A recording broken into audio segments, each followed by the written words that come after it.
On last 14 July, ISRO launched into space Chandrayaan-3, and since then we have been waiting with bated breath that when different steps in the entire journey will be taken up.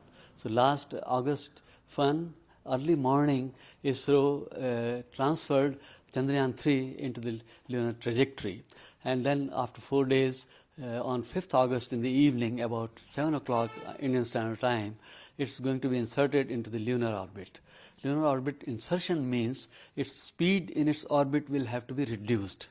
At that time, a slight reduction in its speed will mean that it tends to fall towards the moon, and in that process, it acquires an orbit around the moon.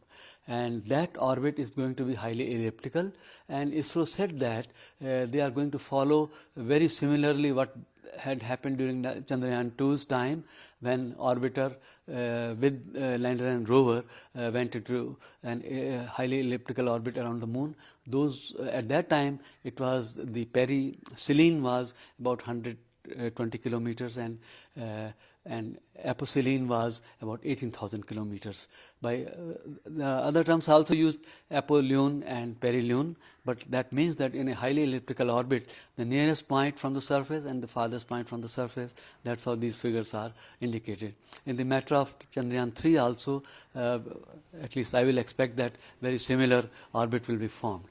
After that, once lunar orbit insertion is successful, then we have to wait for 17th August, by which time the orbit will have been circularized to the level of 100 kilometer by 100 kilometer, and then a separation between propulsion module and the lander rover will take place. After that, lander rover will be placed in another elliptical orbit, and on 23rd August in the evening, 5:47, we are expecting touchdown.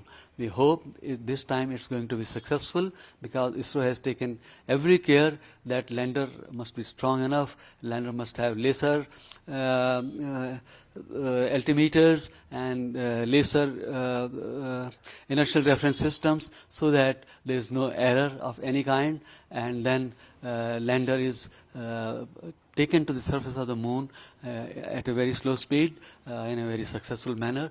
The landing speed will be 2 meters per second. It is equivalent to, let us say, if you are jumping on the earth, say from a height of 8 inches, you have a table 8 inches high and you jump to the ground, please take care, and that is the speed you have gained. On the moon, a corresponding height will be about 4 feet. But lander is designed to with greater tolerance, so that in case it touches the ground at 3 meters per second, it still will be safe.